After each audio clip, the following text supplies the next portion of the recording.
नमस्कार दोस्तों, स्वागत है आप सभी का इस वीडियो में। इस वीडियो में दोस्तों DFCCIL के लिए हम इलेक्ट्रॉनिक सिलेबस से इम्पोर्टेंट सभी चैप्टर्स के MCQ यहाँ पर कवर करने वाले हैं। जो हमने पढ़ा हुआ उनके भी, जो नहीं पढ़े वो भी। कुछ यहाँ पर MCQ है दोस्तों, आप सभी का एग्जाम है कल, तो आप सभी के लिए पहले से ही ऑल द बेस्ट। तो यहाँ पर कुछ इंपॉर्टेंट MCQ हम देख लेते हैं, तो हम सभी भी एक प्रैक्टिस के तौर पर हो जाएंगे। मैं ये नहीं बोलूँगा बिल्कुल इसी में से ही आना है, तो बिल्कुल भी नहीं। जो कुछ भी हमने पढ़ा था तो ये हमें एक आइडिया लग जाएगा कि हमें जो पढ़ा है उसके अकॉर्डिंग हमें कितनी जानकारी है, कितने हमें कवर कर पा रहे हैं। तो वो MCQ हम सारे यहाँ पर पढ़ने वाले हैं।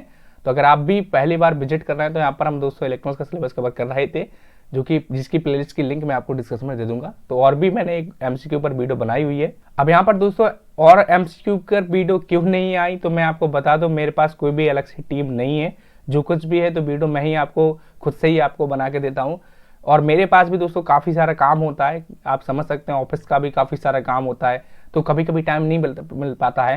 तो चलिए अब ज़्यादा टाइम वेस्ट नहीं करते हैं। जितने भी MCQ इस वीडियो में देखने वाले हैं, उम्मीद है कि आपको बात समझ आ गई होगी। तो फिलहाल इस वीडियो को आप लाइक अभी से ही कर दो अगर आप देख रहे हो। तो चलिए आगे बढ़ते हैं। तो सबसे पहले हमसे पूछा गया है कि UPS द्वारा मेन पावर स्रोत से बैटरी पर स्विच करने में लगने वाला अधिकतम समय कहलाता है। ट्रांसफर समय, होल्ड टाइम, चार्जिंग समय। तो यहाँ पर दोस्तों हम सभी ने UPS यानी अनइंटरप्टेबल पावर सप्लाई के बारे में पढ़ा हुआ था, जो कि हमारे क्रिटिकल लोड को पावर सप्लाई देने के काम में आती थी। तो यहाँ पर होता क्या था, जब तक हमारी मेन पावर सप्लाई आती थी तो हमारे लोड को मेन पावर सप्लाई से पावर दे दी जाती थी, और जैसे ही मेन पावर जाती थी तो वो पावर मेन पावर से बैटरी पर स्विच होती थी, जहाँ पर बैटरी से पावर लेते थे और फिर उसको हम क्रिटिकल लोड को प्रोवाइड करते थे। तो यहाँ पर दोस्तों जो मेन पावर से बैटरी पर स्विच होने में समय लगता है उसको हम ट्रांसफ़र टाइम बोलते हैं। तो हमारा ऑप्शन ये यहाँ पर सही हो जाएगा, ट्रांसफ़र समय। अब यहाँ पर नीचे चार्जिंग समय भी दिया गया है। तो दोस्तों चार्जिंग समय जनरली जो बैटरी जब चार्ज होती है, जितने समय में चार्ज होती है, तो उसको हम चार्जिंग समय बोलते हैं। यहाँ पर होल्ड टाइम तो कुछ होता नहीं है, generally sample and hold circuit वगैरह ही होते हैं जिसमें कि वैल्यू कुछ समय के लिए होल्ड होती है, तो उसको हम बोल सकते हैं कि होल्ड टाइम। बाकी जो इसका करेक्ट आंसर है वो ऑप्शन ए है। नेक्स्ट क्वेश्चन की बात करें तो यहाँ पर पूछा गया है स्विच मोड पावर सप्लाई में इनमें से किस अवयव के द्वारा स्विचिंग का कार्य संपन्न किया जाता है। प्रतिरोध द्वारा, प्रेरक द्वारा, डायोड द्वारा या फिर ट्रांजिस्टर द्वारा। तो यहाँ पर स्विचिंग का मतलब ऑन या ऑफ, मतलब कि किसी स्विच की तरह काम में लिया जाए कोई भी ऐसा कंपोनेंट्स। तो हम सभी ना दोस्तों इलेक्ट्रॉनिक्स में पढ़ा है। देखिए प्रतिरोध जो हमारा रजिस्टर है ये तो स्विचिंग के लिए काम में नहीं लिया जाता। रजिस्टर क्या करता है कि हमारे जो पावर सप्लाई है उसको कम करता है। प्रेरक क्या करता है कि ये सडन करंट को चेंज करता है, अपोज करता है। डायोड क्या करता है, डायोड हमारा जनरली स्विचिंग के लिए यूज नहीं होता है, ये फॉरवर्ड बायस में जो है कंडक्ट करता है, रिवर्स बायस में नहीं करता है। और डायोड में भी अलग अलग प्रकार होते हैं। और तो इसका जो सही आंसर होगा वो होगा ऑप्शन डी, ट्रांजिस्टर द्वारा। क्योंकि हम सभी लोगों ने पढ़ा है कि ट्रांजिस्टर को हम दो तरीके से काम में ले सकते हैं। एक तो एम्पलीफिकेशन के लिए ट्रांजिस्टर को काम में लिया जाता है, और दूसरा एज ए स्विच भी हम इसको काम में ले सकते हैं। तो वही हमसे पूछा गया है कि स्विचिंग के लिए, ये मैंने आपको जब SMPS के बारे में बताया था और इन्वर्टर के बारे में बताया तो तब भी मैंने आपको इसके बारे में बताया था कि स्विचिंग के लिए यहाँ पर लगे होते हैं कुछ ट्रांजिस्टर। अब यहाँ पर वो मॉसफेट है या BGT है या फिर IGBT है, वो डिपेंड करता है कि सर्किट कैसा क्या है। नेक्स्ट क्वेश्चन दोस्तों यहाँ पर पूछा गया है विभिन्न उपयोगकर्ताओं के लिए टाइम स्लॉट को विभाजित करने की प्रक्रिया कहलाती है FDM, TDM, PWM या फिर PPM। तो यहाँ पर FDM यानी फ्रीक्वेंसी डिवीजन मल्टीप्लेक्सिंग, TDM यानी टाइम डिवीजन मल्टीप्लेक्सिंग, और ये PWM में तो पल्स विड्थ मॉड्यूलेशन है, और PPM यानी पल्स पोजीशन मॉड्यूलेशन है।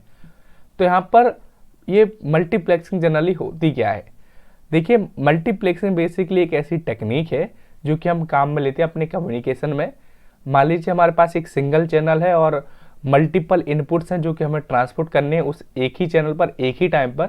तो उस टाइम पर हम काम में लेते हैं मल्टीप्लेक्सिंग टेक्निक को। मल्टीप्लेक्सिंग टेक्निक्स में होता है क्या है, जितने भी हमारे इनपुट्स होते हैं उन सभी को हम एक ऐसी टेक्निक से मर्ज कर देते हैं, मतलब एक ही बना देते हैं और फिर उनको सिंगल चैनल पर ट्रांसमिट करते हैं। अब यहाँ पर डिपेंड रहता है कि हम उसको किस तरीके से पहचानते हैं, क्योंकि जब हम सिग्नल को मतलब मल्टीपल सिग्नल से जब एक सिग्नल कर रहे हैं इस टेक्निक के द्वारा, तो हमें ध्यान रखना होता है कि जो हमारा जो अलग अलग सिग्नल है वो आपस में मिक्स ना हो जाए, वो खराब ना हो जाए। तो वो सारी चीज़ें ध्यान में रखकर ही ये सब कार्य कंप्लीट किया जाता है। ऑलरेडी मैंने मल्टीप्लेक्सिंग के बारे में ऑलरेडी डिटेल से वीडियो बनाई है, तो आप सभी को लिंक मैं डिस्क्रिप्शन में दे दूंगा, अगर आप नहीं जानते तो आप उसको जरूर से देखिएगा। अब यहाँ पर पूछा गया है टाइम स्लॉट को विभाजन, मतलब कि टाइम दे देकर जो अलग अलग सिग्नल है उनको अलग अलग टाइम देकर के भैया अब तुम्हारी बारी, अब तुम्हारी बारी, तो इसको जनरली दोस्तों बोलते हैं टाइम डिवीजन मल्टीप्लेक्सिंग। तो ऑप्शन बी हमारा करेक्ट होगा। नेक्स्ट यहाँ पर पूछा गया है an inverter module in a power supply converts. तो हम सभी ने पढ़ा है जो इन्वर्टर होता है वो हमारे डीसी पावर को कंट्रोल्ड एसी पावर में कन्वर्ट करता है, और ये मैंने आपको डिटेल से पढ़ाया था। कंट्रोल एसी का मतलब जो इसकी फ्रीक्वेंसी होती है, जो वोल्टेज होता है वो हम कंट्रोल कर सकते हैं। तो यहाँ पर DC to AC B option हमारा सही हो जाएगा। नेक्स्ट क्वेश्चन पूछा गया है स्टैंड बाई यूपीएस का अन्य नाम है, मतलब कि स्टैंड बाई यूपीएस का नाम पूछा गया है। द्विपरिवर्तन ऑनलाइन यूपीएस, या फिर ऑफलाइन यूपीएस, या फिर लाइन इंटरैक्टिव यूपीएस, या फिर कोई नहीं। दोस्तों हम सभी ने यूपीएस में पढ़ा था जो स्टैंड बाई यूपीएस होता है, जनरली ऑफलाइन यूपीएस को हम स्टैंड बाई यूपीएस बोलते हैं, और एक और जो हमारा ऑनलाइन यूपीएस होता है उसको हम द्विपरिवर्तन ऑनलाइन यूपीएस बोलते हैं, इसके नाम में ही है, या फिर ड्यूअल कन्वर्जन ऑनलाइन यूपीएस को। तो स्टैंड बाई यूपीएस हम ऑफलाइन यूपीएस को बोलते हैं। यूपीएस में कितने पावर सोर्स होते हैं, तो हम सभी जानते हैं कि यूपीएस में हमारे 2 पावर सोर्स होते हैं, मतलब कि पावर सोर्स का मतलब इनपुट में कितने पावर सोर्स होते हैं, तो 2 पावर सोर्स होते हैं। एक तो हमारे मेन पावर सप्लाई होती है, और जहाँ से हम पावर सप्लाई जब आती है तो तब उससे पावर लेते हैं। दूसरा हमारी बैटरी होती है, जब हमारी मेन पावर सप्लाई चली आती है तो उस टाइम हम उस बैटरी से पावर सप्लाई लेते हैं। नेक्स्ट क्वेश्चन दोस्तों हमसे पूछा गया है यूपीएस में डीसी पावर को एसी पावर में परिवर्तित करने वाला भाग कहलाता है। तो यहाँ पर डीसी को एसी में कन्वर्ट किया जा रहा है। तो आप हमेशा से याद रखिए, कोई भी सर्किट हो, कहीं भी हो, चाहे वो इलेक्ट्रिकल में हो या फिर इलेक्ट्रॉनिक्स में, अगर डीसी को एसी में कन्वर्ट किया जा रहा है तो हमेशा जो डिवाइस यूज होता है वो होता है हमारा इन्वर्टर। ठीक है, इन्वर्टर ही एक ऐसे डिवाइस है जो कि डीसी पावर सप्लाई को एसी पावर सप्लाई में कन्वर्ट करता है। कैसे करता है तो मैंने आपको डिटेल एक्सप्लेन किया हुआ है कि कैसे एक इन्वर्टर डीसी पावर सप्लाई को एसी में कन्वर्ट करता है। अब यहाँ पर एक और ऑप्शन दिया गया है रेक्टिफायर। तो देखिए रेक्टिफायर जनरली एसी पावर से डीसी में कन्वर्ट करता है। ऊपर कन्वर्टर दिया तो रेक्टिफायर को ही हम कन्वर्टर बोलते हैं। तो रेक्टिफायर हमारा एसी को डीसी में कन्वर्ट करेगा, और इन्वर्टर हमारा डीसी को एसी में कन्वर्ट करता है। ठीक है, इन्वर्टर में हम जो एसी होती है उसको हम कंट्रोल कर सकते हैं। अब ये क्या है, कैसे क्या है, तो वो मैंने डिटेल से आपको एक्सप्लेन किया है, लिंक मैं आपको डिस्क्रिप्शन में दूंगा, अगर आप नहीं जानते तो आप उसको जरूर से देखिएगा। नेक्स्ट क्वेश्चन की बात करते तो यहाँ पर पूछा गया है कि आवृत्ति की इकाई क्या होती है, फ्रीक्वेंसी की यूनिट हमसे पूछी गई है। तो ऑप्शन दिए गए हमारे सेंटीमीटर है, किलोमीटर है, हर्ट्स है, या फिर न्यूटन है। तो दोस्तों फ्रीक्वेंसी हमेशा हर्ट्स में मेजर की जाती है। आप सभी ने सुना ही होगा 50 हर्ट्स, 60 हर्ट्स, 1 किलो हर्ट्स, है ना। तो इस तरीके से जो फ्रीक्वेंसी की यूनिट होती है वो हर्ट्स होती है। एक संचार प्रणाली में AM मॉड्यूलेटेड, मतलब कि AM मॉड्यूलेटेड प्रसारण में उपस्थित होता है। तो यहाँ पर हमसे पूछा गया एम्पलीट्यूड मॉड्यूलेशन में जो ट्रांसमिशन होता है तो उसमें क्या क्या ट्रांसमिट होता है। ऑप्शन हमारे दिए गए हैं कैरियर एवं एक साइड बैंड, कैरियर तथा दोनों साइड बैंड, केवल कैरियर, या फिर केवल साइड बैंड्स। तो देखिए एम्पलीट्यूड मॉड्यूलेशन जब हम पढ़ रहे थे तो हमने आपको डिटेल से बताया था, जब ये एम्पलीट्यूड मॉड्यूलेशन हो जाता है तो उसके बाद हमें 3 चीज़ें प्राप्त होती है। एक हमारा कैरियर वेव होता है, और उसी के साथ होते हैं 2 side band USB and LSB। ये इसका जब हमने पढ़ा था डिटेल से, जब हमने इसके बारे में जाना था। तो एम्पलीट्यूड मॉड्यूलेशन होता क्या है, कैरियर वेव के साथ दोनों ही साइड बैंड को ट्रांसमिट किया जाता है। इसके बाद एम्पलीट्यूड मॉड्यूलेशन का एक और पार्ट होता है DSBSC, double side band suppressed career. तो वहाँ पर हम कैरियर वेव को सप्रेस कर देते हैं और साइड बैंड को ही ट्रांसमिट करते हैं। इसके बाद एक और होता है SSBSC, जिसका फुल फॉर्म होता है single side band suppressed career. तो इसमें हम करते क्या है, एक साइड बैंड और अपनी कैरियर वेव को सप्रेस कर देते हैं, केवल एक ही साइड बैंड को ट्रांसमिट करते हैं। इसके बाद एक और हमने पढ़ा था VSBSC, वेस्टिजियल साइड बैंड। तो इसमें हम करते क्या है कि एक साइड बैंड के साथ साथ थोड़ा कुछ भाग जो है हम दूसरे साइड बैंड का भी ले लेते हैं। तो इस तरीके से VSBSC होता है। लेकिन यहाँ पर हमसे पूछा गया है AM का कि एम्पलीट्यूड मॉड्यूलेशन में क्या क्या उपस्थित होता है ट्रांसमिटर के द्वारा। तो एम्पलीट्यूड मॉड्यूलेशन में दोस्तों कैरियर वेव और दोनों साइड बैंड प्रेजेंट होते हैं ट्रांसमिटर के दौरान। तो इस चीज़ का आप ध्यान रखिएगा। नेक्स्ट क्वेश्चन पूछा गया है संचार प्रणाली का अवयव है, ट्रांसड्यूसर है, चैनल है, रिसीवर है, या फिर उपरोक्त सभी। तो ट्रांसड्यूसर दोस्तों जनरली हमारे नॉन इलेक्ट्रिक सिग्नल को इलेक्ट्रिक फॉर्म में कन्वर्ट करता है। एग्जाम्पल के तौर पे जो हमारे माइक है मोबाइल में लगा होता है या फिर कहीं कोई भी माइक हो, तो माइक क्या करता है, हमारी वॉइस को जो कि नॉन इलेक्ट्रिक सिग्नल है उसको इलेक्ट्रिक सिग्नल में कन्वर्ट करता है। चैनल दोस्तों जनरली एक माध्यम होता है जिसके माध्यम से हमारा सिग्नल जो है वो ट्रांसमिट होता है। अब ये गाइडेड भी हो सकता है या फिर अनगाइडेड हो सकता है। गाइडेड का मतलब केबल के थ्रू हमारा सिग्नल ट्रांसमिट हो, अनगाइडेड का मतलब वायरलेसली हमारा सिग्नल ट्रांसमिट हो। रिसीवर दोस्तों हमारे उस ट्रांसमिट किए गए सिग्नल को रिसीव करता है, उसके बाद आगे उसको प्रोसेस किया जाता है। तो इसका जो सही आंसर होगा उपरोक्त सभी, यानी ऑप्शन डी, सभी हमारे कम्युनिकेशन के कंपोनेंट्स हैं। नेक्स्ट क्वेश्चन हमसे पूछा गया है, सिग्नल की ऊर्जा निर्भर करती है, मतलब कि सिग्नल की एनर्जी किस पर निर्भर करती है, कला पर यानी फेज पर, आवृत्ति पर यानी फ्रीक्वेंसी पर, आयाम पर यानी एम्पलीट्यूड पर, या फिर उपरोक्त सभी। तो देखिए आप सभी लोग ध्यान रखिएगा, कोई भी सिग्नल हो तो उसकी जो एनर्जी होती है वो डिपेंड करती है उसकी फ्रीक्वेंसी पर यानी उसकी आवृत्ति पर। जितनी ज़्यादा जिस सिग्नल की फ्रीक्वेंसी होगी उतनी ही ज़्यादा उसकी एनर्जी होगी, जितनी कम फ्रीक्वेंसी जिस सिग्नल की होगी उतनी कम उसकी एनर्जी होगी। तो ऑप्शन बी हमारा यहाँ पर करेक्ट हो जाएगा, किसी भी सिग्नल की ऊर्जा उसकी आवृत्ति पर निर्भर करती है। नेक्स्ट हमसे पूछेगा मल्टीप्लेक्सिंग से तात्पर्य है, हमारे ऑप्शन दिए गए हमारे अनेक से एक, एक से अनेक, या फिर एक से एक, या फिर अनेक से अनेक। ये मैंने आपको अभी एक्सप्लेन किया था। मान लीजिए हमारे पास सिंगल चैनल है और मल्टीपल इनपुट्स हैं, तो मल्टीप्लेक्सिंग बेसिकली एक ऐसी टेक्निक होती है जिनकी मदद से हम उन सभी इनपुट्स को सिंगल चैनल पर ट्रांसमिट करते हैं एक ही टाइम पर। तो यहाँ पर क्या होता है, मल्टीपल से एक होता है, मतलब कि अनेक से एक होता है। तो ऑप्शन ए यहाँ पर हमारा करेक्ट हो जाएगा। नेक्स्ट क्वेश्चन में दोस्तों यहाँ पर वेवफॉर्म दे दिया गया है कि बताया गया कि कौन सा ये मॉड्यूलेशन है। तो देखिए यहाँ पर जो हमारा जो वेवफॉर्म है, जो हमारा मैसेज सिग्नल का वेवफॉर्म है, ये डिजिटल फॉर्म में है। तो मैंने आप सभी को बताया था, अगर हमारा मैसेज सिग्नल का वेवफॉर्म डिजिटल फॉर्म में हो, कैरियर हमारा एनालॉग हो, तो वो एक डिजिटल मॉड्यूलेशन होता है। अगर हमारा मैसेज सिग्नल एनालॉग फॉर्म में हो और कैरियर वेव भी हमारा एनालॉग फॉर्म में हो, तो वो हमारा एनालॉग मॉड्यूलेशन होता है। और अगर हमारा मैसेज सिग्नल एनालॉग फॉर्म में हो, कैरियर हमारा पल्स के रूप में हो, तो वो हमारा पल्स मॉड्यूलेशन होता है। ये मैंने आपको डिटेल से बताया था कम्युनिकेशन जब हम लोग पढ़ रहे थे तब। तो ऑप्शन हमारे दिए गए हैं, पीपीएम है, पीपीएम यानी पल्स पोजीशन मॉड्यूलेशन, पीएसके है यानी फेज शिफ्ट कीइंग, एफएसके यानी फ्रीक्वेंसी शिफ्ट कीइंग, और पीडब्ल्यूएम है यानी पल्स विड्थ मॉड्यूलेशन। तो जो इसका सही आंसर है वो होगा पीएसके फेज शिफ्ट कीइंग। अब देखिए ये फेज शिफ्ट कीइंग मैंने कैसे पता लगाया, तो इसकी आप वेव फॉर्म जब देखेंगे तो आपको समझ में आ जाएगा। अब जैसे ही आप यहाँ पर देखिए ये यहाँ पर वेव, यहाँ पर हमारे मैसेज सिग्नल की हाई यानी 1 है, और जहाँ पर लो है वहाँ पर समझ लीजिए 0 है। देखिए जैसे ही जब ये लो से यहाँ पर जब हाई हुई, तब हमारे कैरियर सिग्नल का देखिए फेज यहाँ पर शिफ्ट हो गया।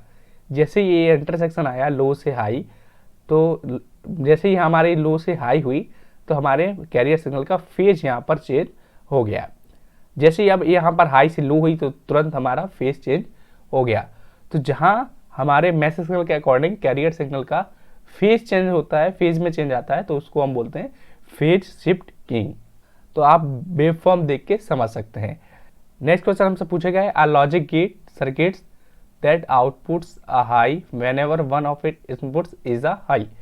तो हमसे पूछा गया है कौन सा लॉजिक गेट है डिजिटल इलेक्ट्रॉनिक्स में जिसमें कोई भी अगर एक इनपुट हाई हो जाए तो आउटपुट भी हमारा हमेशा ही हाई होता है, किसी भी एक इनपुट्स के हाई होने से। तो देखिए लॉजिक गेट्स अलग अलग प्रकार के होते हैं, जैसे हमारा एंड गेट होता है, और गेट होता है, नॉट गेट होता है, नॉर गेट होता है, नैंड गेट होता है, एक्सॉर गेट होता है, एक्सनॉर गेट होता है। तो अलग अलग गेट्स यहाँ पर होते हैं। तो यहाँ पर ऑप्शन भी दिए गए हैं, नॉट गेट है, और गेट है, एंड गेट है, या फिर एक्सॉर गेट है। तो देखिए इसका जो करेक्ट आंसर होगा ऑप्शन बी, और गेट। तो और गेट में ही जब कभी भी एक, क्योंकि ये एडिशन करता है दो अलग अलग इनपुट्स का, दो से ज़्यादा इनपुट्स भी हो सकते हैं, तो एडिशन में अगर 0 0 है, मान लीजिए 2 इनपुट है तो 0 0 है तो तभी केवल 0 आएगा। अगर बाकी 3 इनपुट्स में अगर कभी भी एक टाइम 1 आ रहा तो आउटपुट हमारा 1 होगा। कहने का मतलब ये कि कोई भी अगर एक इनपुट 1 होता है तो आउटपुट हमारा 1 ही हमें देखने को मिलता है। नेक्स्ट क्वेश्चन में हमसे यहाँ पर ट्रुथ टेबल दे दी गई है, पूछा गया है कि कौन सा गेट से आप पता लगाइए। ऑप्शन भी हमें दिए गए हैं, नॉर गेट है, नैंड गेट है, एक्सनॉर है, या फिर एक्सॉर गेट है। तो देखिए अगर आप इसको अगर ध्यान से देखते हैं, अगर आप ट्रुथ टेबल को, तो आप देखिए ये हमारे इनपुट है, ये भी 2 इनपुट है और ये तो हमारा आउटपुट है। तो 2 इनपुट में आप एक चीज़ देखिए, जब 0 0 है मतलब कि दोनों इनपुट सेम है तब हमारा आउटपुट हाई है यानी 1 है, और जब अलग अलग है दोनों इनपुट 0 1 ये 1 0 तो उस टाइम हमारा आउटपुट 0 है। अब देन अगेन देखिए दोनों ही इनपुट्स 1 1 है मतलब कि सेम है, तो इस टाइम भी हमारा आउटपुट 1 है। मतलब कि हमारे इनपुट दोनों लो है या नहीं वो उससे मतलब नहीं है, लेकिन दोनों अगर सेम है तभी हमारा आउटपुट हाई हो रहा है। तो दोस्तों ये जो ट्रुथ टेबल है ये XNOR गेट की है। XNOR गेट में ही जब दोनों इनपुट समान होते हैं तब ये आउटपुट देता है। इसके अलावा XOR गेट में दोस्तों ये जस्ट इसका उल्टा होता है, जब दोनों इनपुट समान नहीं होते तब हमारे XOR गेट का आउटपुट हमें देखने को मिलता है। तो ये सभी अगर आपने लॉजिक गेट्स वगैरह पढ़े हुए हैं डिजिटल इलेक्ट्रॉनिक्स में तो आप सभी को देख के ही आपको समझ में आ जाएगा। नेक्स्ट क्वेश्चन की बात करें तो यहाँ पर पूछा गया है the gate whose output is low if any only if all the inputs are high. तो यहाँ पर पूछा गया है, मान लीजिए 2 इनपुट्स हैं A और B, दोनों ही इनपुट्स अगर 1 1 है यानी दोनों ही इनपुट्स अगर हाई है तो इस कंडीशन में जो हमारा आउटपुट है वो हमें 0 देखने को मिलता है। तो ये हमसे पूछा गया है। तो दोस्तों इसका जो करेक्ट आंसर होगा NAND गेट। तो NAND गेट में ही जब दोनों इनपुट्स 1 1 होते हैं, क्योंकि ये एंड गेट का उल्टा होता है, एंड गेट में जब दोनों 1 1 होते हैं तो आउटपुट 1 मिलता है, तो जस्ट इसका उल्टा होता है NAND गेट। तो NAND गेट में जब दोनों इनपुट 1 1 होते हैं तो आउटपुट हमें लो देखने को मिलता है। नेक्स्ट क्वेश्चन यहाँ पर पूछा गया दोस्तों DC कन्वर्टर का कार्य होता है। DC कन्वर्टर का क्या होता है, DC को DC में बदलना, DC को AC में बदलना, या फिर AC को DC में बदलना, या फिर इनमें से कोई नहीं। तो देखिए दोस्तों DC टू DC कन्वर्टर मैंने आप सभी को बताया था DC पावर सप्लाई पे काम करता है, जो कि DC पावर सप्लाई को कम या ज़्यादा करता है। तो जो DC पावर सप्लाई को DC में ही कन्वर्ट करता है, ऑप्शन ए हमारा यहाँ पर सही हो जाएगा, क्योंकि DC कन्वर्टर DC को DC में बदलता है। नेक्स्ट क्वेश्चन यहाँ पर पूछा गया है, सर्किट दिया गया है कि आप बताइए कौन सा चॉपर है। तो यहाँ पर ऑप्शन भी दिए गए हैं, DC चॉपर है, AC चॉपर है, स्टेप अप चॉपर है, या फिर स्टेप डाउन चॉपर है। तो देखिए अगर आप सर्किट को ध्यान से देखें तो यहाँ पर DC से पहले AC में कन्वर्ट किया जा रहा है और फिर AC से वापस DC में कन्वर्ट किया जा रहा है। तो यहाँ पर दोस्तों ये जो चॉपर है ये AC चॉपर है या फिर AC लिंक चॉपर है। तो ऑप्शन बी हमारा यहाँ पर सही हो जाएगा। देखिए चॉपर जनरली दोस्तों 2 प्रकार के होते हैं, एक AC लिंक चॉपर, एक DC लिंक चॉपर। अब DC में भी 2 प्रकार के आ जाते हैं, एक बक कन्वर्टर, एक बूस्ट कन्वर्टर। बक कन्वर्टर जो कि DC वोल्टेज को कम करता है, बूस्ट कन्वर्टर जो कि DC वोल्टेज को बढ़ाता है। AC लिंक चॉपर में हम दोनों ही काम कर सकते हैं, लेकिन यहाँ पर होता क्या है, पहले हम AC में कन्वर्ट करते हैं और फिर उसको कम करते हैं, स्टेप डाउन या स्टेप अप करते हैं, फिर उसको DC में कन्वर्ट करते हैं। तो ऑप्शन बी इसका करेक्ट होगा, AC लिंक चॉपर या फिर AC चॉपर, क्योंकि यहाँ पर AC में कन्वर्ट किया जा रहा है। उम्मीद है कि आपको समझ आया होगा। दोस्तों वीडियो अगर अच्छा लग रहा है तो उसको आप लाइक जरूर से करिएगा। नेक्स्ट क्वेश्चन हमसे पूछा गया है, सर्किट दिया गया है, बताइए कि कौन सा ये सर्किट है किस चॉपर का है। ऑप्शन अगेन हमारे वही दिए गए हैं, AC चॉपर है, DC चॉपर है, स्टेप डाउन चॉपर है, या फिर स्टेप अप चॉपर है। तो अगर आप यहाँ पर देखें तो डायोड के साथ यहाँ पर इंडक्टर कनेक्टेड है। ये मैंने आप सभी को डिटेल से बताया था जब मैं आपको बता रहा था UPS वगैरह के बारे में, उस टाइम मैंने इसके बारे में आपको बताया था। तो यहाँ पर डायोड के साथ इंडक्टर कनेक्ट है, तो ये स्टेप अप चॉपर है जो कि हमारे वोल्टेज को स्टेप अप करता है, यानी बूस्ट कन्वर्टर। नेक्स्ट हमसे पूछा गया है, इन्वर्टर में AC आपूर्ति से बैटरी आपूर्ति पर चेंज ओवर हेतु कौन सी युक्ति प्रयुक्त की जाती है। मतलब कि AC पावर सप्लाई से बैटरी पावर सप्लाई पर स्विच करने में कौन से कंपोनेंट्स को काम में लिया जाता है। तो यहाँ पर पूछा गया है, HBS है, रिले है, मॉसफेट है, या फिर दस्ती स्विच है। तो हम सभी लोगों ने इन्वर्टर वाली क्लास में पढ़ा हुआ था कि जो यहाँ पर कंपोनेंट्स काम में लेते हैं, जो कि AC पावर सप्लाई से बैटरी पावर सप्लाई पर स्विच होती है पावर सप्लाई, तो वहाँ पर हम काम में लेते हैं चेंज ओवर रिले को, जिसकी मदद से हमारा इन्वर्टर AC पावर सप्लाई के अनुपस्थित होने पर बैटरी पर इनपुट ले लेता है। तो ऑप्शन बी इसका दोस्तों करेक्ट हो जाएगा, रिले। रिले एक ऐसे डिवाइस होता है जो कि अब नाम ही से पता चला चेंज ओवर रिले, तो वो रिले है। इसी की मदद से हम मेन पावर सप्लाई से बैटरी पर शिफ्ट होते हैं इन्वर्टर में। नेक्स्ट यहाँ पर हमें ब्लॉक डायग्राम दिया गया, बताया गया कि ये कौन सा UPS है, आप पहचानिए। ऑप्शन दिए गए हैं, ऑनलाइन UPS है, ऑफलाइन UPS है, लाइन इंटरएक्टिव UPS है, या फिर इंडस्ट्रियल UPS है। अब देखिए यहाँ पर अगर आप ऊपर देखें तो यहाँ पर एक स्टैटिक बाईपास स्विच है और यहाँ पर मेन्स AC से DC में। ये मैंने जब आपको UPS बताया था तो उस टाइम डिटेल से बताया था, तो मैं आपको डायरेक्टली इसका आंसर बता देता हूँ। ये ऑनलाइन UPS का ब्लॉक डायग्राम है, यहाँ पर एक स्टैटिक बाईपास स्विच वगैरह दिया गया है। इसी तरीके से मैंने आपको ऑफलाइन ऑनलाइन इंटरेक्टिव यूपीएस के बारे में भी वहाँ पर बताया था। तो अगर आपको समझ नहीं आ रहा हो, तो अगर आपको जानना हो तो अभी आप देख सकते हो उन वीडियो को, लिंक मैं आपको डिस्क्रिप्शन में दे दूंगा।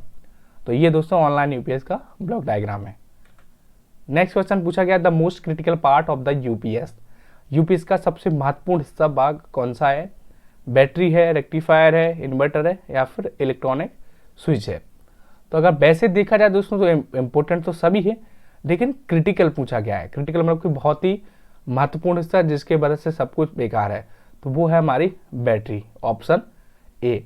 क्योंकि बैटरी ही नहीं रहेगी तो फिर कैसे क्या काम करेगी? जब मैन आएगी जब तो काम करेगा, वरना काम ही नहीं करेगा। अब वो भी डिपेंड करता है कि कौन सा यूपीएस है। इसके बाद नेक्स्ट क्वेश्चन पूछा गया है, आवृत्ति मल्टीप्लायर का क्या काम होता है? आवृत्ति कम करने में, आवृत्ति बढ़ाने में, आवृत्ति को नियत बनाए रखने में, नियत मतलब कांस्टेंट, और या फिर उपरोक्त सभी।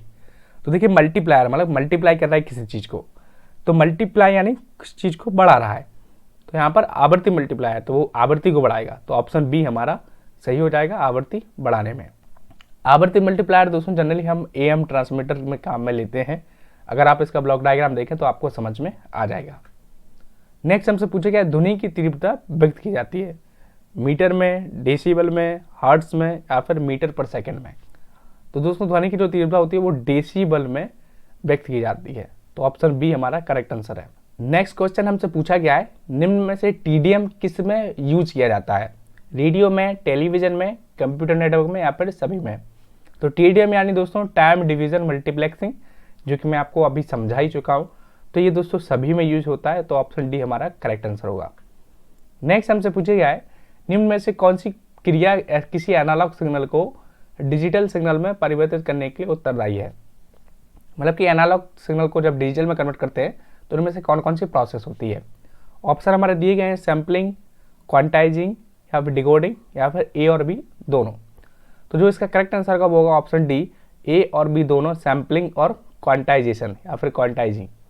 तो देखिए सैम्पलिंग में जनरली होता क्या है, ये मैंने आपको ऑलरेडी बता चुका हूँ, खैर एक बार फिर से मैं आपको एक्सप्लेन कर देता हूँ। सैम्पलिंग बेसिकली एक प्रोसेस होती है जिसमें हम एक एनालॉग कंटिन्यूस वेव सिग्नल में से, मतलब कि एनालॉग सिग्नल में से हम अलग अलग पॉइंट से सैंपल लेते हैं। इसके बाद क्वांटाइजेशन जनरली एक प्रोसेस होती है जिसमें हम, आप आम भाषा में बताएं तो मामला रफा दफा गया था। मान लीजिए आपका जो सिग्नल है वो 19.5 है या फिर 19.7 है, तो हमने कहा चलो इसको 20 मान लेते हैं क्योंकि 20 के बहुत ही पास है। या फिर मान लीजिए 19.3 है तो हमने उसको 19 ही मान लिया कि भाई 19 के थोड़ा नज़दीक 19 मान लेते हैं। तो इस तरीके जो रफा दफा मैटर होता है वो क्वांटाइजेशन जनरली प्रोसेस होती है जिसमें हम कंटिन्यूस टाइम सिग्नल को डिस्क्रीट टाइम सिग्नल में कन्वर्ट करते हैं। ये मैंने आपको ऑलरेडी बता दिया है डिजिटल कम्युनिकेशन पढ़ने के पहले, तो आप उसको आप जरूर से देखिएगा। फिलहाल हमारा ऑप्शन डी सही होगा, सैम्पलिंग एंड क्वांटाइजिंग। नेक्स्ट क्वेश्चन पूछा गया है, वह मॉड्यूलेशन जिसमें आरएफ कैरियर सिग्नल की फ्रिक्वेंसी मॉड्यूलेटिंग सिग्नल के आयाम के अनुसार परिवर्तित होती है। तो हमसे डायरेक्टली पूछा गया है कि कौन सा मॉड्यूलेशन है जिसमें एम्पलीट्यूड के अकॉर्डिंग हमारी कैरियर की फ्रिक्वेंसी चेंज होती है। ऑप्शन भी हमारे दिए गए हैं, एएम है, एफएम है, पीएम है, या फिर सभी है। तो देखिए कैरियर की फ्रिक्वेंसी चेंज हो रही है मैसेज सिग्नल के एम्पलीट्यूड के अकॉर्डिंग, तो ये हमारा दोस्तों एफएम है यानी फ्रिक्वेंसी मॉड्यूलेशन, तो ऑप्शन बी हमारा करेक्ट है, एफएम। नेक्स्ट क्वेश्चन की बात करें तो यहाँ पर हमसे पूछा गया है, दो अलग अलग बाइनरी संख्या दी है, हमसे पूछा गया है कि इनका एडिशन क्या होगा। तो यहाँ पर दिया क्या है 1 1 1 और 1, और जो हमें ऐड करना है वो करना है 1 1 और 0 0। तो इनको हमें ऐड करके बताना है कि हमारा क्या यहाँ पर एडिशन टोटल आएगा, सम क्या आएगा। तो देखिए बाइनरी संख्याओं के एडिशन में जब भी हम कभी 1 और 1 को ऐड करते हैं तो सम हमारा 0 आता है और कैरी हमारी 1 आती है। तो इस चीज़ का आपको ध्यान रखना और एडिशन करते जाना है। तो 1 और 0 को ऐड करेंगे तो यहाँ पर 1 आएगा, अगेन हमारा 1 और 0 ऐड करेंगे तो 1 आएगा। अब देखिए 1 1 यहाँ पर 2 1 हो गए, तो जैसे ही डबल 1 को जब हम ऐड करते हैं तो हमारा सम आएगा 0 और आगे कैरी आ जाएगी 1, ठीक है। अब 1 1 को ऐड करेंगे तो 1 और 0 हो जाएगा और कैरी 1 हो जाएगी, और उस 0 1 को ऐड करेंगे तो यहाँ पर आ जाएगा 1 और आगे जो हमारी कैरी है वो होगी हमारी 1।